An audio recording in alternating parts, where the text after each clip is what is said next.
So hi guys, my name is Nachiketa. Welcome back to another video. In this video, I'm going to explain what transfer learning is, and I'm going to show you how you can implement that in Python very easily using the Keras library. If you do not know what transfer learning is, this is one of the most handy tools you can have if you are working on any sort of image classification problem. Let me explain what the concept is, and then I'll show you the implementation as well.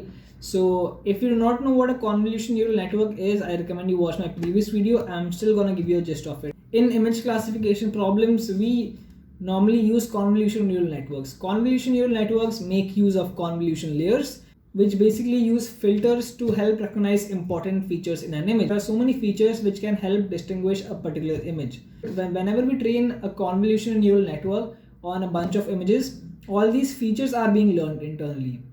And when you're basically using a deep convolution neural network, the number of parameters that are being learned, which are also called as weights, can go in the number of millions. So when millions of parameters need to be learned, it's going to take a lot of time. So transfer learning is a technique which is going to help you save all of that time and save all of your resources. Let me tell you how. So for example, there's a problem called ImageNet classification, which is a very popular image classification challenge where there are millions of images and you have to use those images to predict and classify them into thousands of classes. So every year one model or the other outperforms the other, right? When it has been established that this model is performing the best, all the parameters or all the weights that it has learned is made publicly available. So using Keras application, you can directly use the best model and you can directly use all the pre-trained weights so that you do not have to run the training process again. So if you have say thousands of images or say 20,000-30,000 images that you need to train on, it's very likely you can directly use those weights and give it to your model. So this is going to save you a lot of time, and as we proceed with the code, you'll see how it's actually made possible. And let me show you first the Keras applications page and you'll get a better idea. So there is the Keras applications page. Just Google Keras applications and you'll find it. So you can see the list of all the available models, right? You can see exception model, VGG16, VGG19, and you can see the accuracies which they got on the data set. And you can see how many parameters these used. So most of these parameters are in millions. You can see 14 million parameters, 13 million parameters, and you can see the depth of the models as well. So these models were trained on the ImageNet classification problem, and you can directly use these models. Right, if you click on each model, you will find the code that helps you do it. And over here, you can see that weights equals to ImageNet, which basically says that the weights that were used in the ImageNet classification problem can directly be used. Right, you can see the activation function that was used. You can change that if you want. But this is the gist of it, right? You can directly use these models. You can directly use their weights, and it's going to save you a lot of time. So let's move to the code and let's see how we can actually do this. This is the notebook that I've prepared, and I'll leave a link for this in the description. We start off by importing lots of libraries, right? I'll just explain those libraries when we come to them in the program. So I'm gonna skip this for now. Over here, we're importing a warnings library, which will help you ignore future warnings that come up in your program. First thing we do is we mention the image size, right? Now you have to keep in mind that the model was trained on the ImageNet classification problem. So it's gonna have a different input size. Your problem and your particular image could be of different size. So you have to change the input layer, and that's another thing that you have to change. The ImageNet classification problem had the output as thousands of classes, right? But your problem could have less number of outputs. Maybe you only have 2 outputs. So you have to make that change in the output layer as well. So basically all the hidden layers, all the convolution layers, the weights of those layers are going to be retained. You're going to change the input layer and the output layer, and say the last fully connected layer, that is something that you're going to change according to your own problem. So make sure that the image size is for your particular problem. And what I'm doing is I'm using a dataset called the skin cancer dataset, which is basically a bunch of images which are classified as benign and malignant. I will leave a link for the dataset in the description as well. I've uploaded that onto my Google Drive, and using this part of code, I'm basically linking my Google Colab with Google Drive, right? Once you enter this code, it will ask you an authentication URL. Click on that and you'll be able to connect your Google Drive to Google Colab. So basically if I open my list of folders, I can see that my drive has been mounted, and over here is my skin cancer dataset, and there are basically different classes. You have a training set which has 2 classes, benign and malignant, in which there are lots of images. I have a testing set, and another folder called as data, which I think is probably the validation set. Make sure that you have your data set. After that, I'm specifying the train path and I'm specifying the test path where all my testing images reside. And this part of code I'm using to display all my images. For that, I'm using the Python imaging library, and I'm also using something called as the ipython.display. This is not compulsory. If you want to see how your images look, you can do that. I'm printing all my benign images, right? I'm not printing my malignant images. Over here, basically what I'm doing is I'm getting a list of all the directories inside my benign folder. So basically a list of all the images directory, and I'm storing that in only benign files, and I'm specifying what is the length of the files, basically how many images are there inside the folder. And over here I'm displaying that using the display function, and I have to specify the image directory. You can change the dimension of the image which you want to print over here, and you can see these are the images. There are 1440 images, and I know the images are not pretty, but what can we do about that? So now we come to the part of the code where we're actually implementing transfer learning, right? So we imported VGG16 from keras.applications, as you can see on the top of the code, and you simply have to call the model. That's it, right? The only thing that you have to change is you have to mention the input shape, which is image size, and I'm writing +3 because it's an RGB image. We mentioned that the weights should be directly imported from the ImageNet classification problem 1.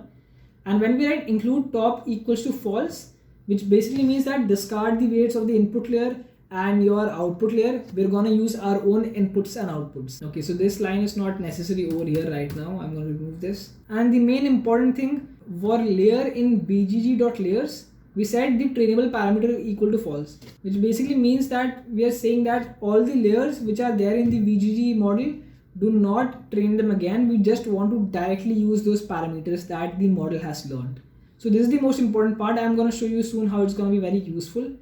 And we use a library called globe, right, which is useful when you want to see how many folders or files there are in a particular directory. So I'm basically printing how many folders there are in my training set. So there are 2 folders corresponding to benign and malignant, and I'm going to use that soon. So after that, I'm going to make the only 2 changes required. I am going to specify a flatten layer. Whatever output we get from the last layer, we condense that into 1 dimension using flatten layer.